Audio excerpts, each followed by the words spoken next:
Alhamdulillah Rabbil Alamin, bihi nasta'in, wassalatu wassalamu ala sayyidina wa habibina sayyidina wa sayyidina Muhammad wa ala alihi wa sahbihi wa dhurriyyatihi wa sallallahu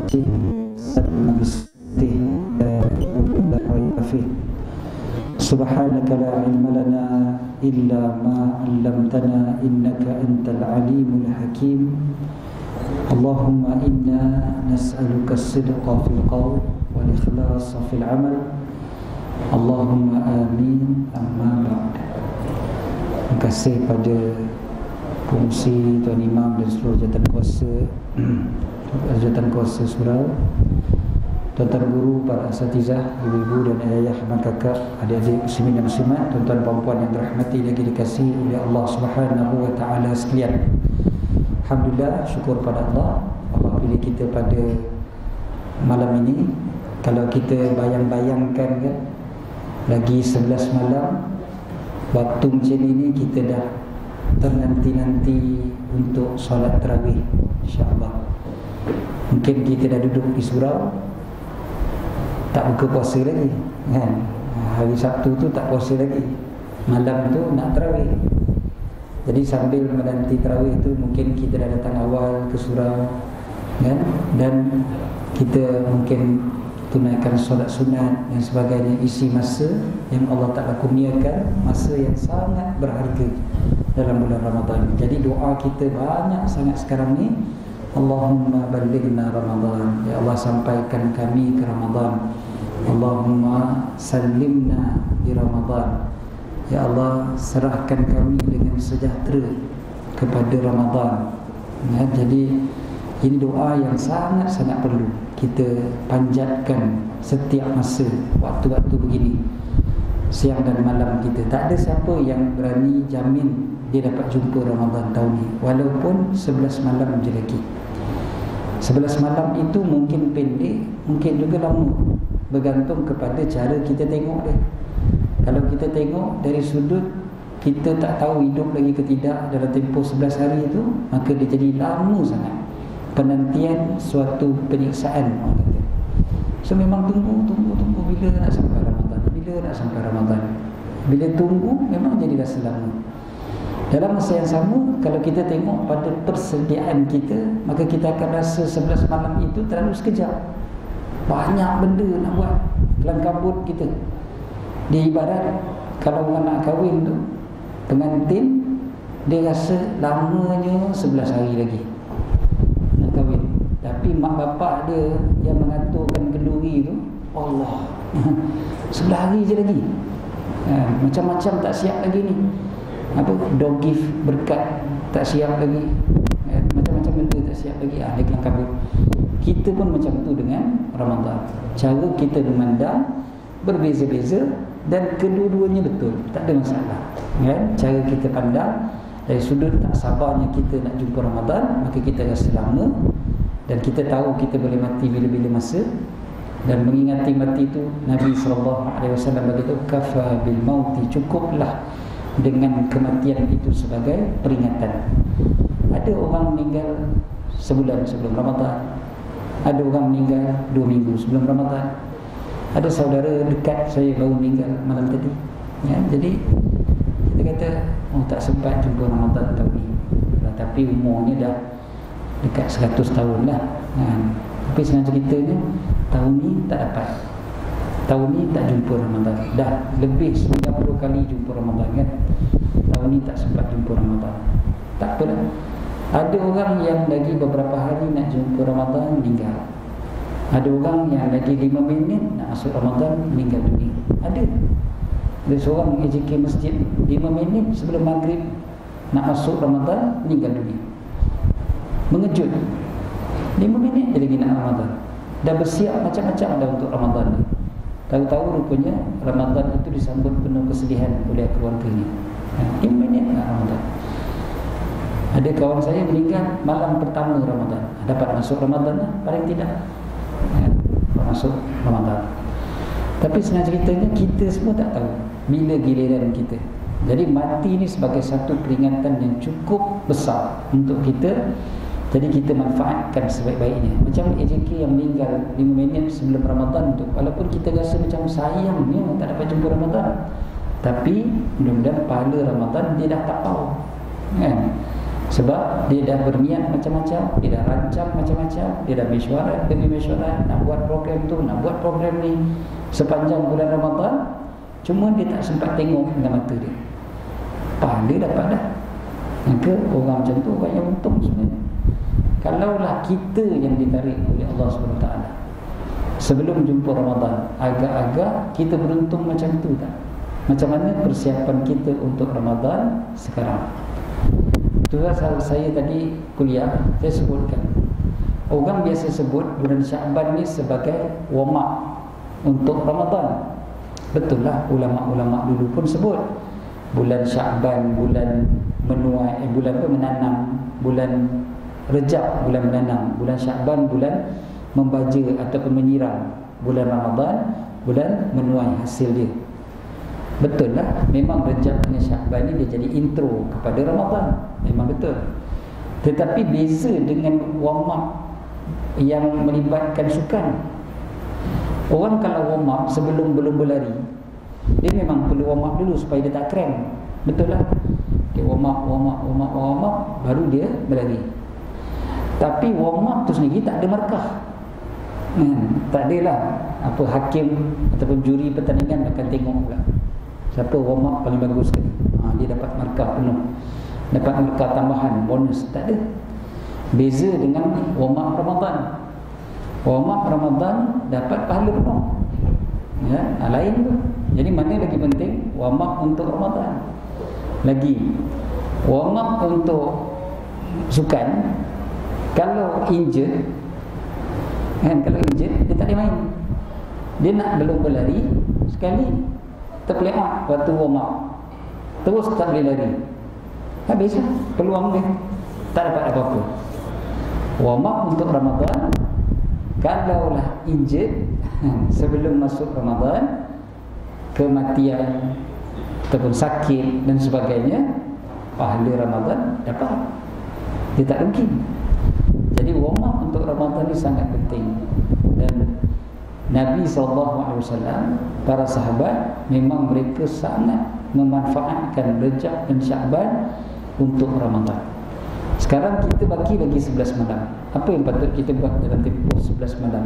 Nak kata banyak masa lagi? Tak banyak dah, 11 saja, 11 malam je.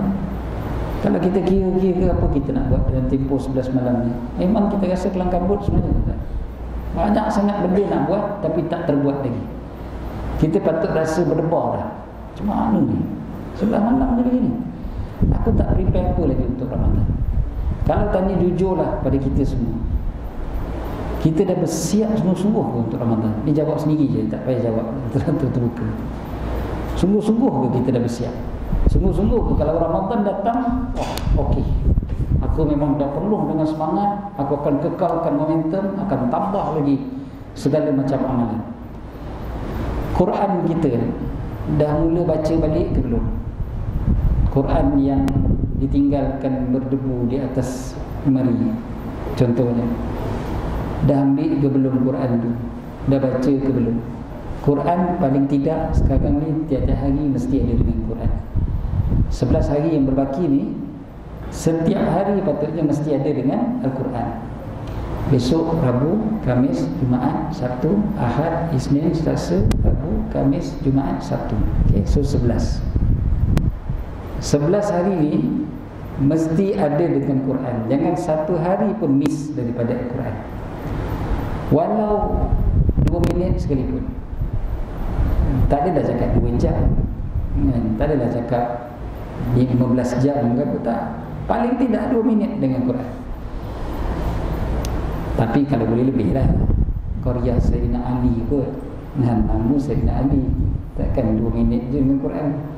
Tapi paling tidak lah, tidak, biar ada. Dan ini saya dengar sikit-sikit baca Quran. Ya? Kalau dah nak dekat Ramadan ni, dekat Ramadan. Kan kalau bulan Ramadan, kalau kita dah mula sekarang, bulan Ramadan jadi senang dengan Quran, dah jadi biasa. 11 hari dah kita dengan Quran, tinggal nak sambung je lagi, tinggal nak tambah je lagi. Orang Arab memang kita tak boleh nafikan bulan Ramadan dengan Quran dahsyat. Pakai baju Metallica, seluar jin ketat, bulan Ramadan mesti pegang Quran, ya. Kita serban jubah, Quran langsung tak pegang. Ya Allah, kan? Memang jauh betul kita dengan mereka. So Quran, bulan Ramadan kita nak rajin baca Quran, sekarang kita baca. Sedekah macam tu juga. Ramadan nak rajin sedekah, sekarang hari-hari jangan lepaskan peluang sedekah. Hari-hari, ya, infak mana-mana, belanja orang dan sebagainya. Biasakan belanja kawan-kawan, makan ke apa ke, biasakan. Ya, ataupun tabung surau ada, masukkan duit dalam tabung, walau sikit, yang penting tiap hari. Yang penting tiap hari. Kan yang sebaik-baik amal, apa kata Nabi SAW, yang terbaik adwamuha wa in qalla, yang kekal walaupun sedikit. So kekalkan, tak apa, nah 5% lah, RM1 lah. Yang penting masuk dalam tabung surau. Jangan ada satu hari pun berlalu tanpa kita bersedekah, tanpa kita berinfak, tanpa kita belanja orang, apa-apalah. Nah, yang kita nak buat, nak belanja. Orang nak belanja ni untung. Tadi saya petang tadi, saya mesyuarat dengan 2-3 orang sahabat ni di kedai Ustaz Don, Smoke Kingdom. Tahu dah harga dia mahal, tapi dah ada orang yang nak tempat tu. Bukanlah mahal sangat pun, tapi mahal lah nak banding dengan minum kat gerai tepi jalan, ataupun kat kedai mamak je. Jadi pergi situ, habis-habis makan, dia orang nak belanja. So dia orang nak belanja dan cakap, Ustaz, don't worry, kami settle. Oh, confident. Jadi dia dah ada niat nak belanja kan. Saya keluar dulu je, kejap lagi keluar balik. Kejap ni, laju betul bayarnya. Dia kata, Ustaz, untung untuk makan dengan Ustaz. Sebab apa? Ustaz Don dah belanja. Ustaz Don dah belanja. Ustaz Don tak ada tadi, Ustaz Don pergi salam, tapi dia dah belanja dari jauh. Nak cerita untungnya dia orang apa dia? Dia orang dapat pahala belanja orang, tapi duit tak keluar. Jadi pahala dapat tak? Pahala dah dapat, kan? Pahala dah dapat dah. Bukannya main-main, bukan. Tak apa, aku belanja. Kan? Dalam hati, kau lah.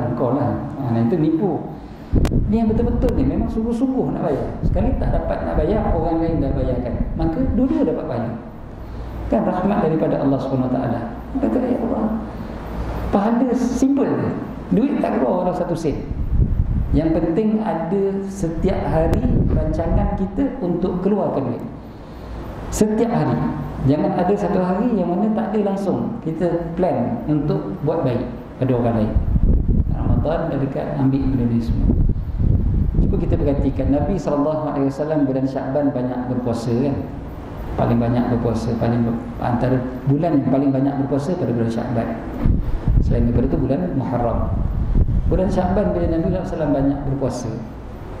Dalam hadis, bila Sayyidatina Aisyah radhiyallahu taala anha tanya, Nabi SAW beritahu, fihi turfa'ul a'mal ila rabbil alamin, padanya terangkatnya amalan kepada Tuhan Rabbul Alamin.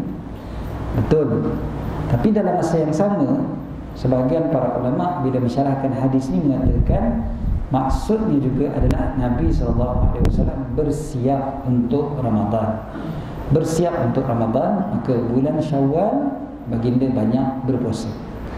Berdasarkan kepada awal hadis tu, bila Nabi SAW sebut, dzaka syahrun yakfurun nas anhu baina Rajab wa Ramadan, demikianlah bulan yang banyak orang lalai antara Rajab dan Ramadan.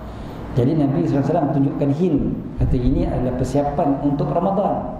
Kau buat betul bulan ni, kau akan dapat Ramadan yang terbaik. So 11 malam manfaatkan betul-betul untuk Ramadan yang terbaik.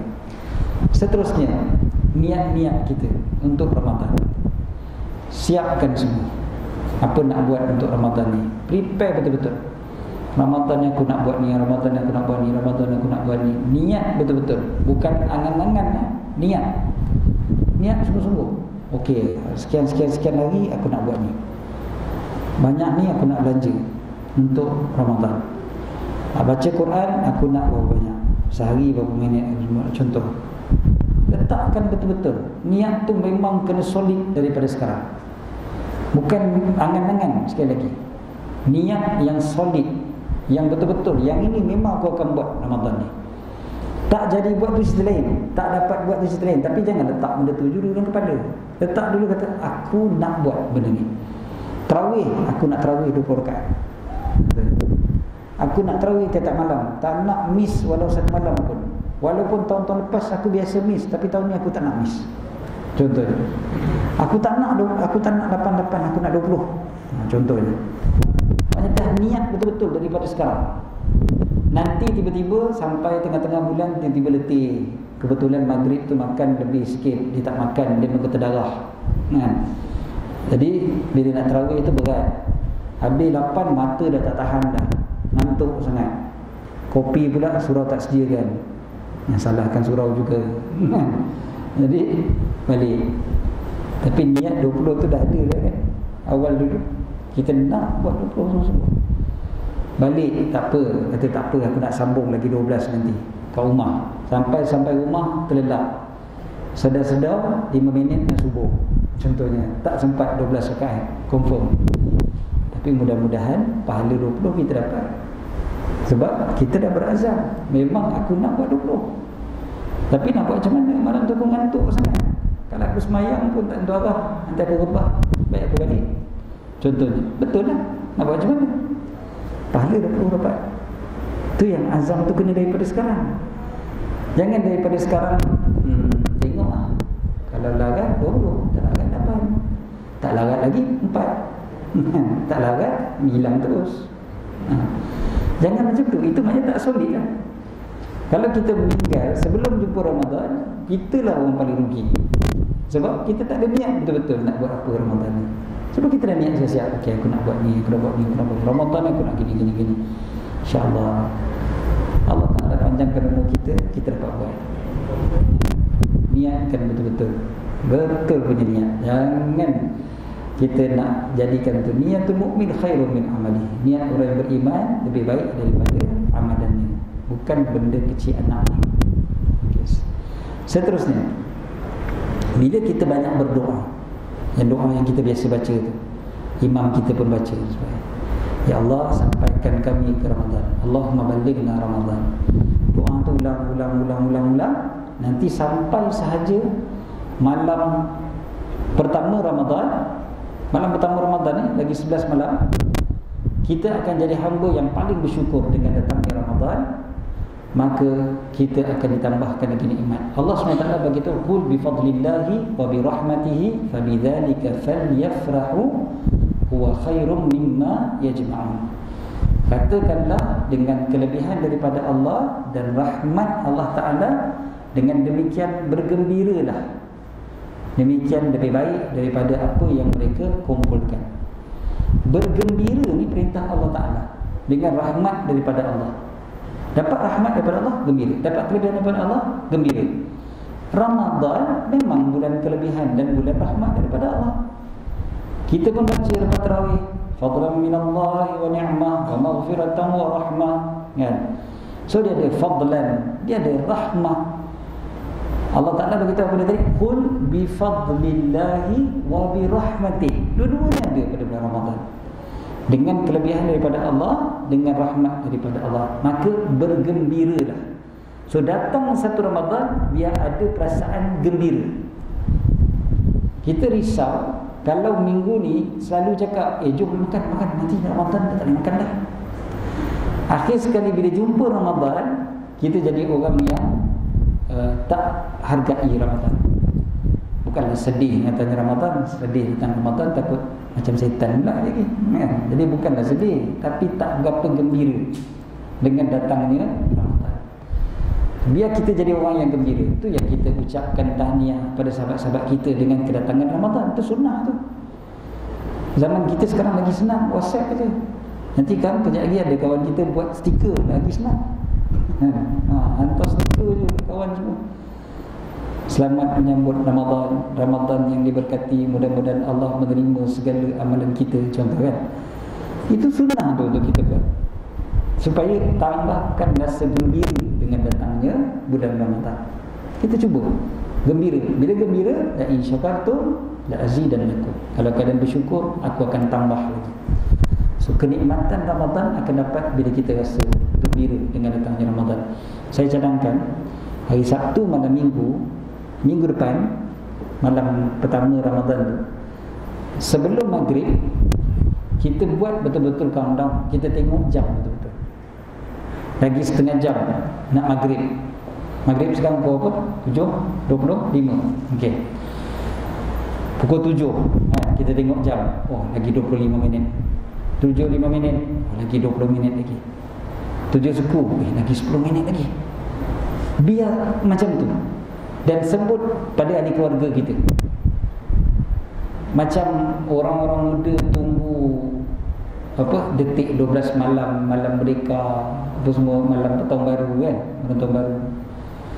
Dulu malam milenium tahun 2000 kan, berapa banyak orang tunggu buat countdown. Sekarang kita buat countdown untuk Ramadan. Lagi 20 minit, lagi 15 minit, lagi 10 minit. Bagi keluarga tu jadi excited nak jumpa Ramadan. Anak-anak kita semua, kita biasakan, kita sebut benda ni, lagi 10 minit nak jumpa Ramadan, lagi 5 minit Ramadan. Masuk saja Ramadan, terus berdoa pada Allah Ta'ala. Masuk saja Ramadan, terus berdoa, ya Allah, jadikanlah bulan ini bulan yang datang dengan kebaikan, bulan yang datang dengan segala kebaikan. Bukakan bagi aku pintu-pintu kebaikan. Jadikan aku di kalangan orang yang diseru, ya baghiyal khair aqbil. Wahai orang yang hendakkan kebaikan, mehlah sini, datanglah ke sini. Jadi doa. Jadi Ramadan tu kita akan jadi orang yang paling seronok, insya-Allah. 30 hari Ramadan kita akan hargai sungguh-sungguh dengan mentaliti begini bila masuk ke bulan Ramadan. Jadi kan begitu betul-betul. Okey. Seterusnya, ilmu tentang Ramadan. Cuba penuhkan lagi majlis ilmu pada malam-malam yang berbaki ini dengan ilmu-ilmu berkaitan dengan bulan Ramadan. Saya kuliah kat banyak tempat. Kalau pihak surau, pihak masjid tanya, ustaz nak buat tajuk apa, saya akan terus bagi tahu Q&A Ramadan. Q&A, soal jawab. Habis cerita. Anda bertanya, ustaz menjawab. Malam tadi ada satu program. Malam tadi saya ada dua program. Maghrib dekat Surau Putra Al-Amin, pada Syah di Subang. Jadi waktu di Subang tu, dia orang kata fiqh Ramadan. Saya tanya, ada soalan ke tidak? Tak ada soalan. Kalau tak ada soalan, kita tukar. Ustaz bertanya, anda menjawab. Jadi saya pula tanya, tengok boleh ke tidak jawab. Sebab kadang-kadang kita pun tak tahu apa yang kita tak tahu. Itu yang kita tak tanya. Bukan saja malu nak tanya, tapi tak tahu nak tanya apa. Sebab kita pun tak tahu apa yang kita tak tahu. Jadi bila saya yang tanya, saya tanya pun berdasarkan kepada soalan orang lain yang banyak tanya soalan untuk Ramadan, saya pun baca. Okey, apakah hukum ini contoh kan? Cuba jawab. Jadi, ada soalan untuk orang perempuan. Kebetulan muslimat pun ada kat belakang betul. Saya pun tanya. Okey, muslimat, apa hukum sekian. Ini muslimat jawab, saya tak nak orang lelaki jawab. Dia orang pun pandang sama dia orang. Lepas tu bersembang, bincang. Saya kata masya-Allah ada muzakarah fatwa kat belakang sana. Jadi dia orang bermuzakarah dulu, nak tengok apa jawapan dia. Dia bincang. Dan sekali pandang depan. Jadi apa hukumnya? Entah. Tak tahu juga rupanya. Ingat bincang-bincang dapat keluar keputusan. Rupanya tergantung juga keputusannya. Jadi senang ceritanya, entahlah, tak tahu. Aku dia bincang benda lain kan. Besok awak masak apa? Tak tahulah. Tapi senang ceritanya, banyak sangat benda yang berkaitan dengan ilmu pada bulan Ramadan yang kita masih belum ada, yang sepatutnya kita ada. Ilmu tentang Ramadan ini luas. Satu berkaitan dengan puasa, itu paling besar. Dia ada berkaitan dengan tarawih, pun besar juga, tapi tak sebesar cerita pasal puasa lah. Lepas tu dia ada kaitan dengan i'tikaf, hukum hakam i'tikaf. Lepas tu dia ada kaitan dengan hukum hakam zakat fitrah. Ini semua hukum hakam yang berlegar pada bulan Ramadan, yang banyak berlaku pada bulan Ramadan. Yang paling besar puasa. Yang paling besar puasa. Okey. So, kalau kita cek betul-betul semua tajuk ni, adakah betul-betul kita dah faham? Kalau berlaku isu-isu yang tertentu, sempat tak kita nak tanya pada ustaz? Kalau yang sempat, alhamdulillah. Kalau yang tak sempat, agak-agak macam mana? Pada tahu. Virus yang lagi bahaya dari COVID-19 orang kata. Virus pada tahu. Apa dia? Buat tahu kan? Buat tahu. Rasa macam tahu je. Tak apalah. Ini kot halal kot, sah. Tak apa. Apa sah kot, tak batal kot. Dia keluar, semua pakai kod. Jaga-jaga. Ya, jaga-jaga. Sebab kadang-kadang bukan kata kita, ada setengah-setengah yang dah bergelar ustaz, ustazah pun kadang-kadang tak erti apa tanda kita. Ya. Jadi kita tengok balik, Allah, banyak tau orang yang buat tahu. Jadi bahaya. Nanti dia kata gini, dia kata gini. Nanti akan datang bulan Ramadan ni, ada lagi lah radio rosak yang kata imsak di bidang. Tak ada maknanya. Jangan berhenti waktu imsak, berhenti waktu azan, dia kata. Nanti datang pula semayang 8 ke 20, 8 ke 20.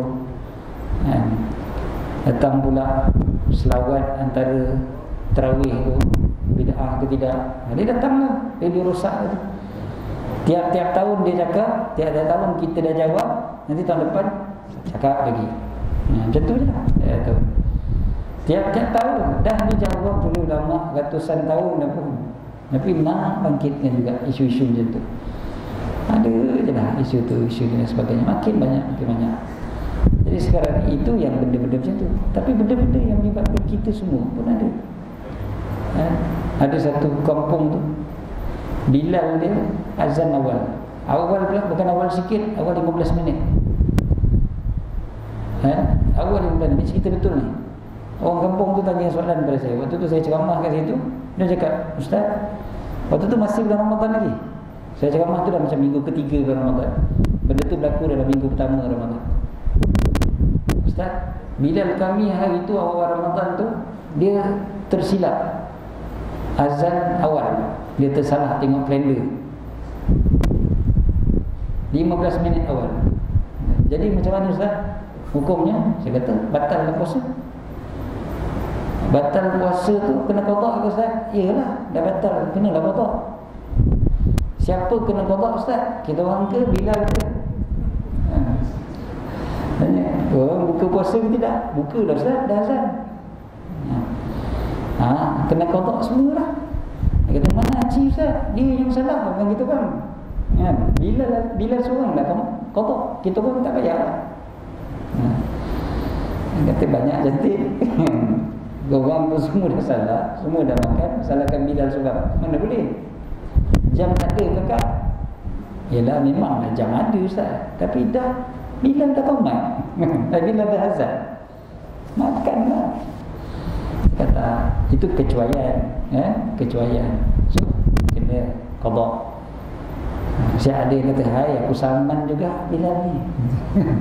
Sampai nak saman Bilal kan, kerana kena qada satu hari.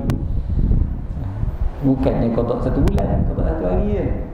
Nak ceritanya adalah ilmu sebenarnya. Adakah kita berbuka puasa dengan azan ataupun dengan maghrib? Kita buka puasa dengan maghrib, bukan dengan azan. Tapi kalau maghrib itu memang masuk waktu, maka bukalah. Azan tu masuk waktu, maka bukalah. Jadi kena cek. Takkan dengar azan dekat radio je terus kita buka. Tengok-tengok pasang radio juga.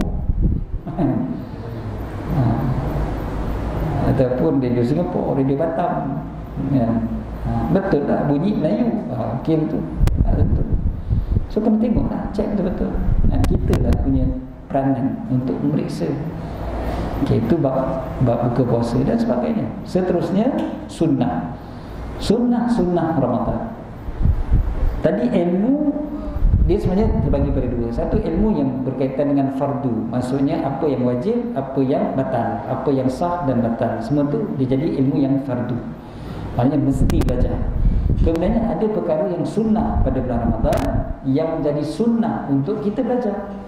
Hukum dia begitu, sunat untuk kita belajar benda yang sunat pada bulan Ramadan. Kena tahu apa dia sunat-sunat yang boleh kita buat tapi kita tak buat selama ni, kita tinggalkan. Banyak, sangat banyak. Daripada mula berbuka puasa lagi, cara kita buka puasa, apa yang kita buat ketika berbuka puasa, banyak sunnah yang kita tinggalkan. Waktu buka puasa kita berdoa ke tidak sebelum buka puasa? Bukan waktu dah buka tu sendiri, sebelum buka tu kita berdoa tak? Ke kita bersembang je dengan keluarga? Kalau dekat surau, bersembang kawan-kawan dekat sebelah, bersembang pasal jiran kita gini-gini, azan lah, makan Bismillahirrahmanirrahim, Allahumma laka suntu bika amantu wa ala rizqika aftartu. Waktu doa tu lagi kurma dah separuh dekat dalam mulut kan. Kan sunnah buka puasa awal kan. Masalahnya yang sebelum kita manfaatkan tak untuk berdoa. Ada tak kita dah doa ataupun jom kita doa sama-sama. Asyhadu an la ilaha illallah astaghfirullah nas'alukal jannata wa na'udzubika minan nar Allahumma innaka afuwun karim tuhibbul afwa fa'fu anna. Kita buat tak benda tu dalam keluarga kita? Sambil-sambil sebelum buka sama-sama berdoa, tak ada seorang bersembang. Jangan ada seorang pun bersembang waktu nak buka puasa. Anak-anak sampai yang kecil-kecil semua jangan bersembang. Ini waktu berdoa. Paling tidak 5 minit sebelum buka. 5 minit sebelum buka semua dah duduk dekat meja berdoa.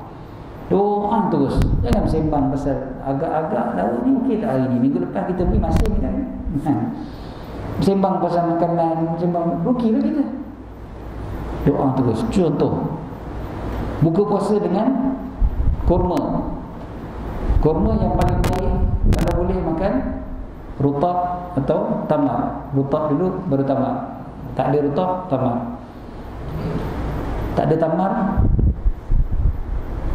kalau tak ada kurma, buka puasa dengan apa? Pisang. Pisang, kismis, buah-buahan, air buah, air putih. Banyak khilaf surah sana ni. Kalau tak ada kurma, air putih, air kosong. Air putih bukan leci ya. Air kosong. Bukan air buah, air kosong. Kalau tak ada air kosong, sirap. Kalau tak ada air kosong, maka manisan yang tidak perlu dimasak. Maksudnya buah-buahan, air buah termasuklah, yang tak payah masak kan. Barulah kalau tak ada, barulah manisan yang dimasak. So manisan yang dimasak macam kuih muih apa semualah, itu manisan yang dimasak. Jadi dia punya susunan dia begitu. Sebab orang kita kadang bila tak ada kurma dia terus makan buah. Dia kata orang kan sunat makan buah dulu. Dia ambil tebikai, makan tebikai. Sedangkan air kosong ada. Sebenarnya lebih afdal minum air kosong. Bukan buah dulu, minum air kosong dulu. Kalau tak ada kurma lah. Kalau ada kurma, kurma. Okey, itu contoh sunnah. Sunnah pada turutan. Tadi sunnah ketika. Begitu juga sunnah selepas itu. Contohnya sunnah yang ramai orang buat tapi tak tahu dia sunnah. Dalam mazhab Syafi'i, sunnah ataupun digalakkan mandi pada malam bulan Ramadan. Disunatkan mandi. Maknanya lepas maghrib dah makan buka puasa semua tu, sebelum pergi tarawih mandi. Ramai yang buat tapi tak tahu tu sunnah.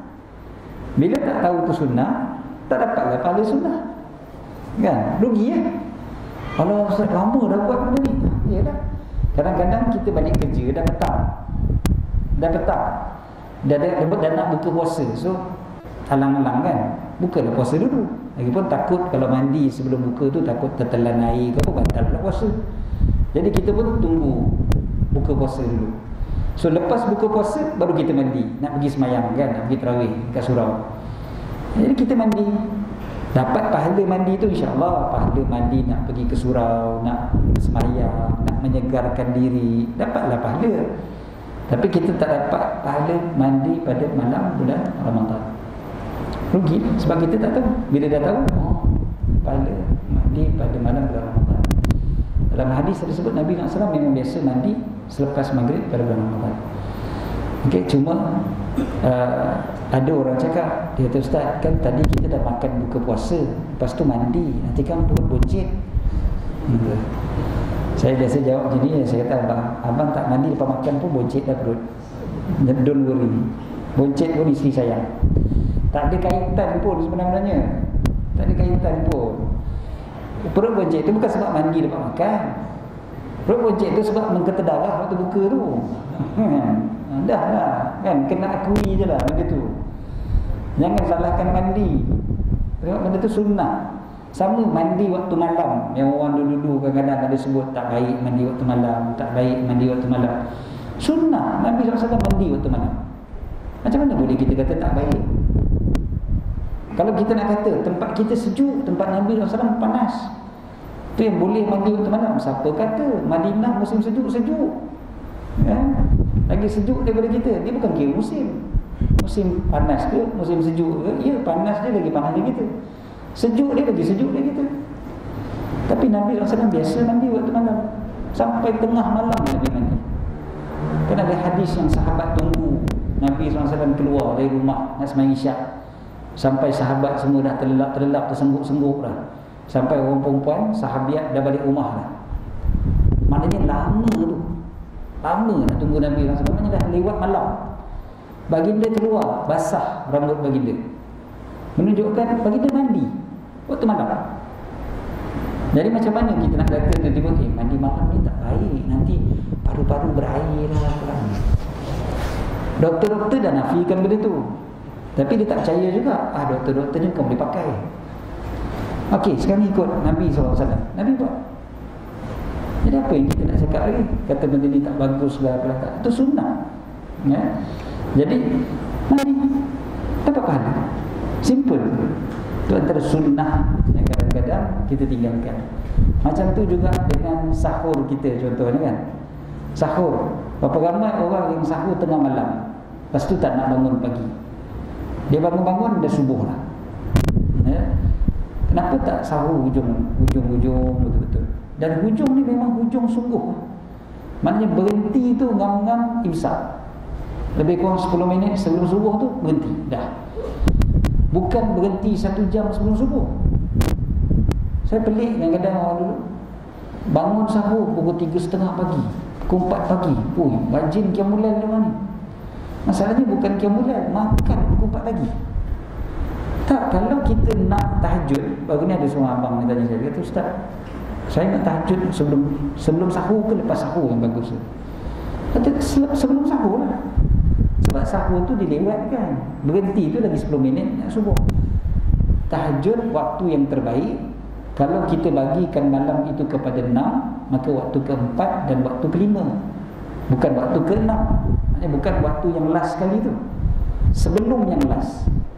Jadi kalau dibangun pukul 4, subuh pukul 6 suku, dia akan makan pukul apa? 5.45 contohnya.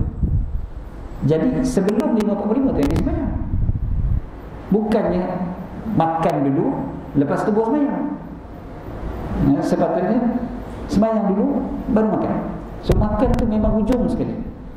Kalau dia rasa dia makan setengah jam, maka dia makan dah setengah jam sebelum imsak. Kalau dia makan 10 minit sebelum imsak. Sahur takkan makan banyak sangat, takkan makan sampai sejam. Setengah jam pun lama sangat tu sebenarnya. Katalah sahur kita 5 minit je, 5 minit sebelum imsak baru mula. Tak payah mula awal. Kalau imsak pukul 6, 5.55 baru start makan, dah selesai. Tak ada kelangkang buat apa, imsak berhenti dah. Okey, masuk tu dah. Masuk tu dah. Okey. So kita berhenti untuk azan sekejap, dan kita sambung sikit lagi lepas tu kita sembahyang insya-Allah. Bunyi Zam-Zam, insya-Allah muncul bagi kita boleh doa. Ada sunnah minum Zam-Zam.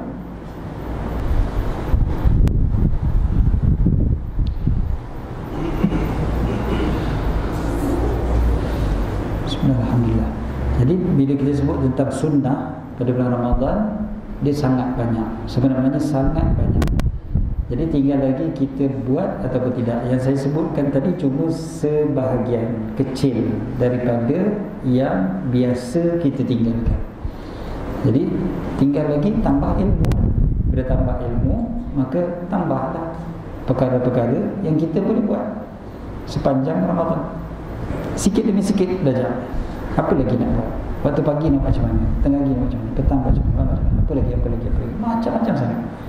Dalam sembahyang kita sendiri, dalam baca Quran kita dan sebagainya, apa lagi yang kita boleh improve untuk tambahkan pahala sunnah dalam bulan Ramadan. Contoh lagi, ketika tarawih itu sendiri, kan, adanya waktu rehat itu adalah sunnah para ulama. Memang setiap 4 rakaat mereka akan berehat, so tak ada masalah pun untuk kita relax. Bila sembang tarawih itu pun relax, maka dapat pahala sebenarnya ikut para ulama.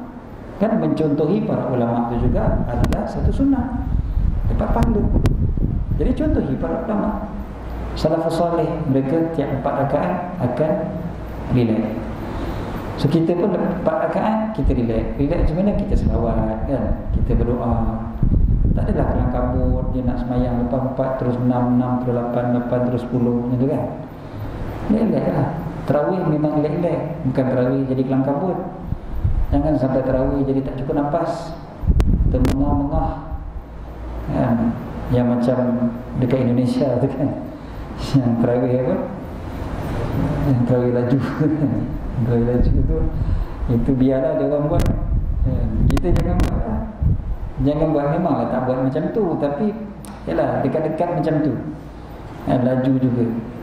Kita kalau boleh pilih mana, kalau imam baca ayat lazim kita akan ambil tu.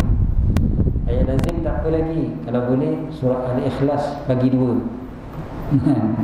Rakaat pertama separuh, rakaat kedua lagi separuh. Tahu-tahu tak ada masjid buat macam tu? Ada. Masjid tu penuh sampai hujung Ramadan.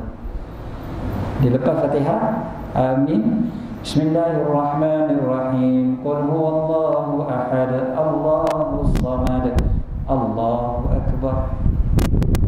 Rakaat kedua, amin, kan? Lam yalid wa lam yulad wa lam yakul lahu kufuwan ahad, Allahu akbar. Saya pernah sembahyang kat masjid tu, saya tahu. Saya rasa macam kreatif untuk imam ni. Surah Al-Ikhlas pun dia boleh bagi 2. Kita tak terfikir pun. Kita rasa surah Al-Ikhlas tu dah paling pendek dah. Dia siap bagi 2 lagi.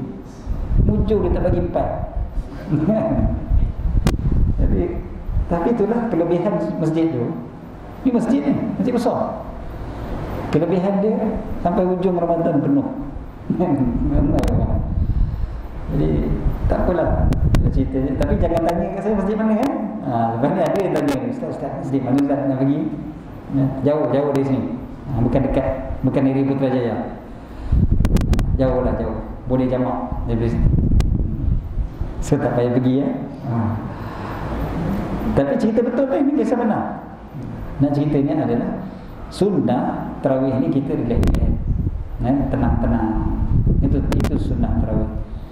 Banyak lagi bagus. Kan orang zaman salaf dulu di Madinah, mereka sembahyang tarawih 36 rakaat kan. Sebab apa dia sembahyang 36? Sebab orang Mekah akan berhenti tawaf setiap 4 rakaat. Jadi bila setiap 4 rakaat tawaf, setiap 4 rakaat tawaf, jadi ada 4 kali berhenti tawaf.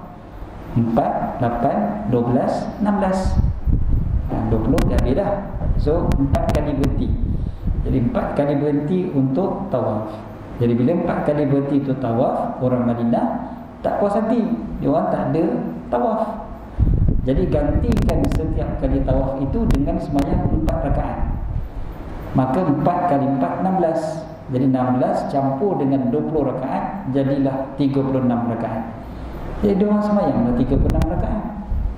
Sebab nak menyaingi kebaikan yang dibuat oleh orang Mekah. So kita pun patutnya macam tu, bersaing untuk buat ibadat. bukan berdebat tentang mana baik, mana ini tak baik, ini tak bagus, ini bagus macam ni, patutnya gini, tapi dia sendiri tak buat pun. Biasa dengar tak hujah orang, alah zikir-zikir yang hadis sahih pun tak habis buat, lepas tu nak baca pula zikir-zikir yang ulama ajar. Sebab apa dia cakap macam tu? Sebab memang dia tak buat. Itu pasal dia boleh keluar kata macam tu. Orang lain buat, orang lain lepas sembahyang zikir, dia lepas sembahyang bangun terus. Jadi dia boleh sebutlah, alah zikir Nabi ajar pun tak buat lagi. Yalah awak yang tak buat, kita buat. Jadi cukuplah dengan hadis sahih. Buat apa nak pakai pula hadis-hadis yang dhaif? Cukup bagi kau sebab kau tak buat. Jadi yang sahih pun tak cukup kau memang tak sempat buat sebab kau tak buat. Orang lain buat, yang sahih buat, yang dhaif buat, semua buat. Sebab amalan bukan hanya berdasarkan pada hadis sahih.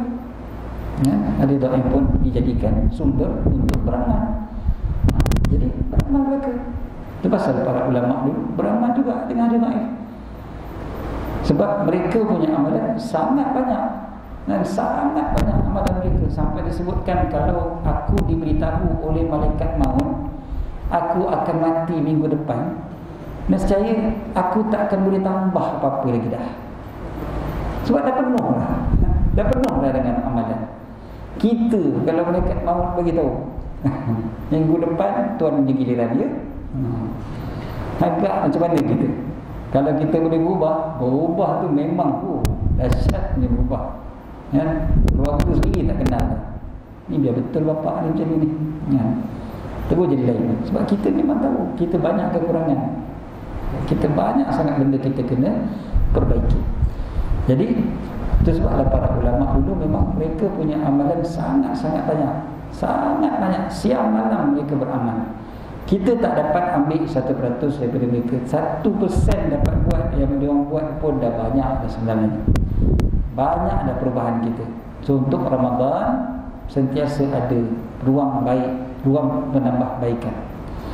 Ramadan ni banyak sangat ruang penambah baikan untuk kita. Jangan pernah kita kata Ramadan saya yang lepas-lepas ni dah okey dah Ustaz, dah bagus sangat dah. Bahaya kalau cakap macam tu. Itu dah dipanggil sebagai ujub dah tu, kagum pada diri sendiri.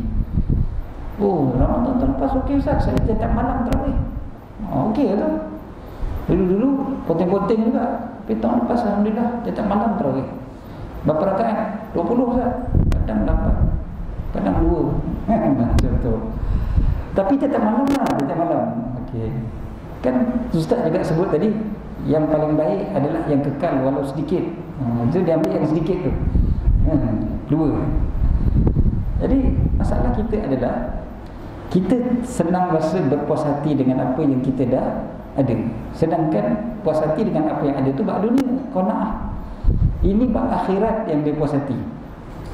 Bahaya kita ni, kita selalu puas hati bab akhirat, bab dunia kita tak puas hati. Sentiasa nak lebih lagi, sentiasa nak lebih lagi. Bab dunia. Kita tengok orang lain punya benda dunia, kita rasa aku sikit, aku kalau kan best kalau aku dapat lebih. Dunia kita tak ada qanaah. Tapi bab akhirat pula yang ada qanaah. Tak kenalah. Kan cukuplah tu. Cukuplah tu sembahyang. Cukup-cukuplah tu baca Quran. Cukup-cukuplah tu berzikir, berwirid. Cukup-cukuplah. Jadi macam qanaah kan. Tapi tak kenalah tu. Sepatutnya akhirat yang kita rasa tak cukup, yang dunia tak apa rasa cukup. Okey tu ada juga kan, ada. Okey dah tu. Bab dunia kan. Kita tak dunia ya Allah. Tengok orang lain. Dahsyat. Kita pergi nak lagi, nak lebih lagi. Semua kita. Saya pun ada rasa tu. Bukan tak ada rasa dunia, cinta pada dunia ni Allah Taala hiaskan. Lainlah wali-wali Allah Taala yang besar tu. Zuyyina lin-nasi hubbus syahawati min nisa'i wal banin wal qanatir sama semua. Wal an'am wal harth kan. Banyak sangat yang Allah Taala jadikan perhiasan dunia yang manusia jadi suka. Kita tengok. Saya ni orang yang suka dengan benda-benda teknologi, gadget dan sebagainya. Tapi saya tak gila lah. Jadi saya tak ada nak tukar je memanjang. Tapi tengok tu saya suka. Suka. Ada juga rasa tu. Ada juga rasa. Rasa tu ada. Dia jadi suka pada benda tu. Kan? Maknanya ada juga rasa tak cukup dengan apa yang ada tu. Cuma tak adalah kita bertindak dengan benda tu. Kalau bertindak dengan benda tu, rosaklah kita. Jadi kita kontrol lah kan. Dapat kontrol, alhamdulillah. Tapi senang ceritanya, bab akhirat kita tak pula rasa macam tu. Kalau aku tambah lagi kan bagus. Nak tambah lah, tambah lagi. Biasa aku semain 2 rakaat, 4. Biasa aku semain 4, aku nak tambah jadi 6. Biasa aku baca Quran banyak ni, aku nak tambah lagi bacaan Quran banyak-banyak ni. Biasa aku sedekah banyak ni, aku nak tambah lagi sedekah aku banyak ni. Biasa aku berzikir, berwirid banyak ni. Biasa aku selawat banyak ni, aku kena tambah lagi selawat aku dan sebagainya. Cuba jadikan sentiasa kita rasa sedikit tak cukup dengan apa yang kita buat dalam bab akhirat. Saya dulu bawa sahabat-sahabat dari Muslim ke Malaysia, bawa pergi ke Tarim, bawa pergi ke Yaman, pergi ke Tarim, jumpa dengan abang pada Habib Umar bin Hafiz, abang sulung beliau kan. Abang sulung beliau ni mufti, dah meninggal dunia, Allahyarham. Jadi abang sulung beliau ni yang membesarkan beliau, yang mengajar beliau, sebab bapa mereka ditahan oleh komunis dan meninggal dunia lah, hilang, hanya meninggal lah. Jadi Habib Umar ni adik bongsu, adik muda, beza umur dengan abang tu berpuluh tahun. Abang dah jadi orang alim, jadi abang lah yang besarkan dia. Jadi ceritanya bila kami pergi ke sana, abang pada Habib Umar ni, mufti Tarim ni datang sambutlah kita, rombongan kita dari Malaysia sebagainya. Dia pun datang ke rumah penginapan kita tu. Dia datang duduk-duduk gitu lah. Jadi dia cakaplah bagus, terima kasih banyak-banyak datang bawa bantuan apa semua. Jadi yang Presiden Muslim Care Malaysia ni disebut Haji Zul. Dia kata, kami ni bawa sikit aja, bukan banyak sangat. Yang kami buat seluruh dunia tu sikit sangat, sikit. Dia cakap tu bukan nak berbasa-basi, memang dia sendiri penuh rasa. Kata memang tak banyak kita buat ni, tak banyak. Tak banyak ni bukannya tak banyak ni RM10, RM20, tak ada. Tak banyak ni ada dalam 10 juta, 20 juta, macam tu lah. Bagi dia sikit, bagi dia kecil, sebab keperluan umat tu jauh lagi banyak. Jadi dia kata sikit sangat apa yang kami bawa.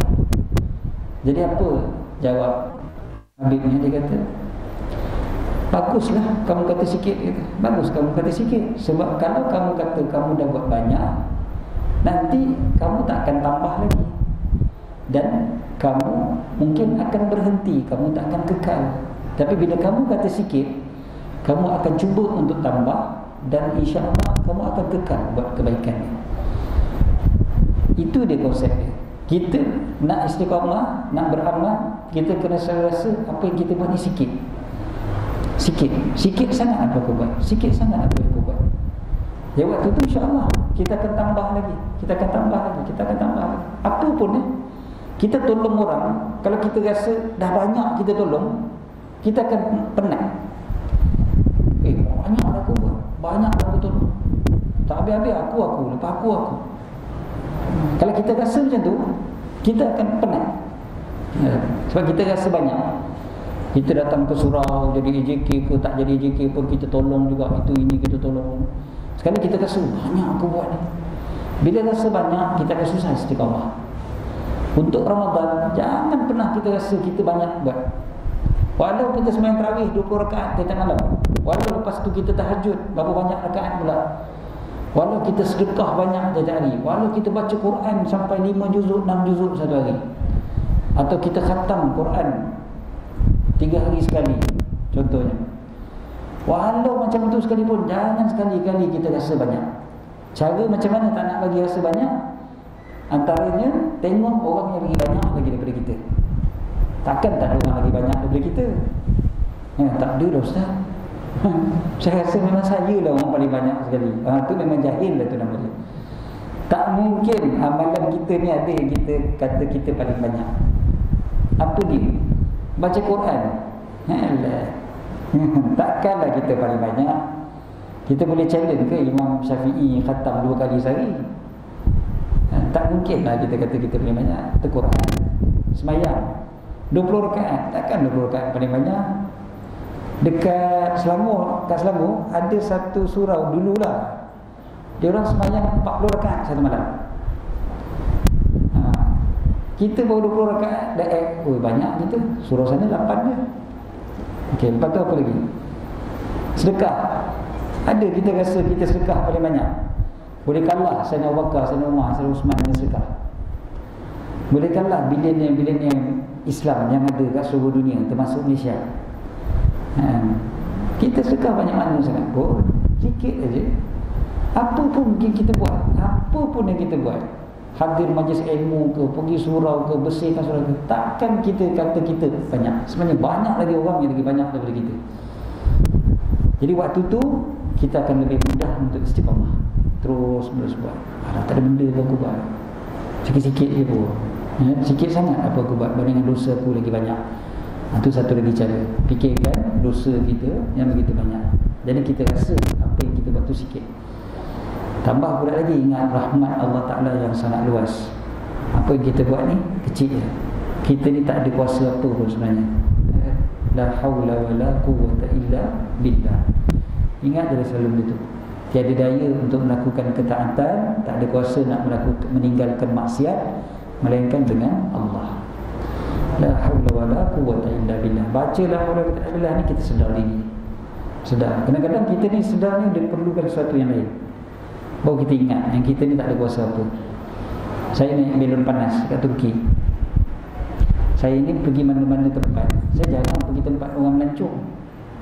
Biasa kita pergi tempat-tempat ni, kita tak pergi tempat orang melancong. First time seumur hidup. Ya? First time seumur hidup ni saya pergi tempat orang melancong. Jadi saya ada syarikat travel agency, tapi saya sendiri tak kenal. Jadi kalau orang tanya aku, kadang kita pun tak gerti nak cerita. Tapi ni first time saya pergi. Saya naik belon panas tu. Kata, naiklah. Dah kawan-kawan semua lain ajak, jom. Naik, nak juga rasa. Naik, sampai dekat atas tu. Belon panas ni, dia tak ada kontrol Dia tak ada apa steering ke, apa nama ni, handle ke, mana ada. Dia akan terbang ke mana saja angin bertiup. Dan dia terbang tu hanya sebab udara tu panas dekat dalam tu. Sebab musim sejuk, kawasan luar sejuk, udara panas, kita bakar api, panas, so dia akan terbang. Udara panas tu habis, dia akan turun. Mana dia terbang, ikutlah. Dia bukan macam yang Putrajaya punya. Yang Putrajaya punya ikat dengan tali. So dia tak terbang pergi mana-mana. Kawan-kawan yang naik sama, ada yang cakap macam tu. Bila dah terbang tinggi sikit, dia kata, Ustaz, dia tak ikat, Ustaz. Saya ingat macam kau Putrajaya punya, dia kata. Jadi Putrajaya ikat, so dia tak pergi mana-mana. Yang sana dia tak ikat. Jadi tinggi dia terbang. Tinggi, memang tinggi semua. Jadi kecil je ke bawah tu. Lepas tu mana dia dah terbang, ikutlah arah angin. Jadi waktu tu saya fikir, waktu kat atas tu kan, ya subhanallah, kuasa Allah Ta'ala kan. Tengok bawah semua kecil, kita pun memang kecil macam tu lah. Dan sebenarnya kita ni tak ada daya waktu tu. Tak ada daya apa.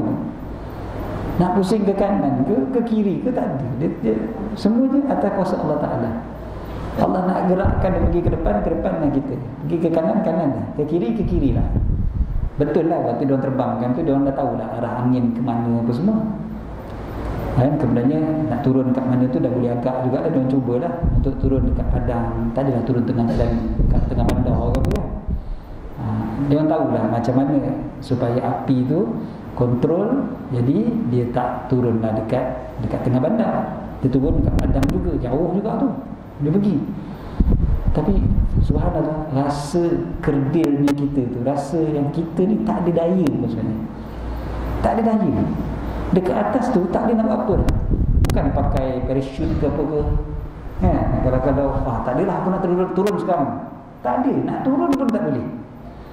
Nak turun tak boleh, nak pergi kanan tak boleh, pergi kiri ke tak boleh. Kalau rasa-rasa nak terbuang air, nasib lah. Dekat atas. Jadi kalau kita dah siapkan, siapa nak naik, buang air siap-siap dulu. Kalau gayat jangan naik. Kalau gayat memang jangan naik.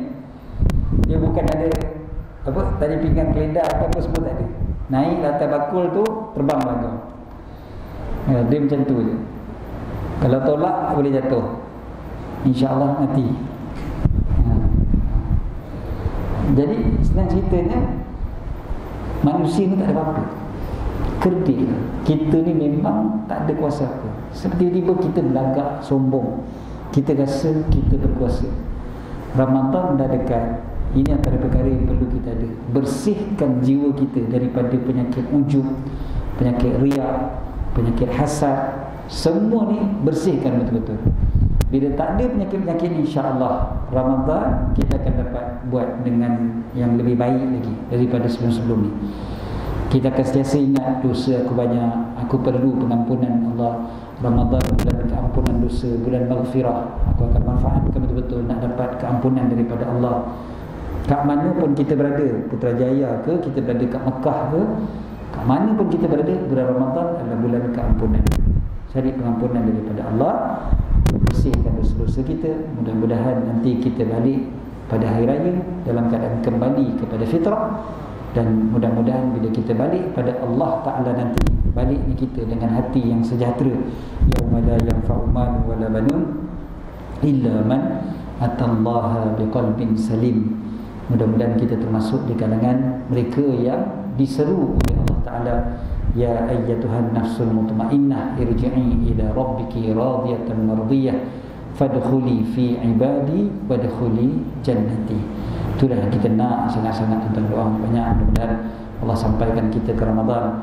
Mudah-mudahan Allah berkati kita dalam bulan Sya'ban ini, memberikan kita dan keluarga kita semua persiapan demi persiapan pada bulan Sya'ban dengan persiapan yang terbaik agar kita mendapat Ramadan yang terbaik. Moga-moga Allah kurniakan kita dan keluarga kita nikmat Ramadan seperti mana dinikmati oleh Rasulullah sallallahu alaihi wasallam dan para sahabat. Jadikan kita dan keluarga kita semuanya dapat mengamalkan segala sunnah baginda Nabi Muhammad sallallahu alaihi wasallam sepanjang bulan Ramadan dan sepanjang hayat kita.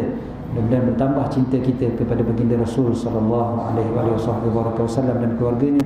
Mudah-mudahan kita dan keluarga kita semuanya dapat menjadi orang yang mencintai Al-Quran, mengamalkan Al-Quran, membaca Al-Quran, menghafal Al-Quran dan menghayati Al-Quran, menjadikan Al-Quran sebagai teman dan Al-Quran menjadi syafaat untuk kita di dalam kubur dan juga di padang mahsyar nanti.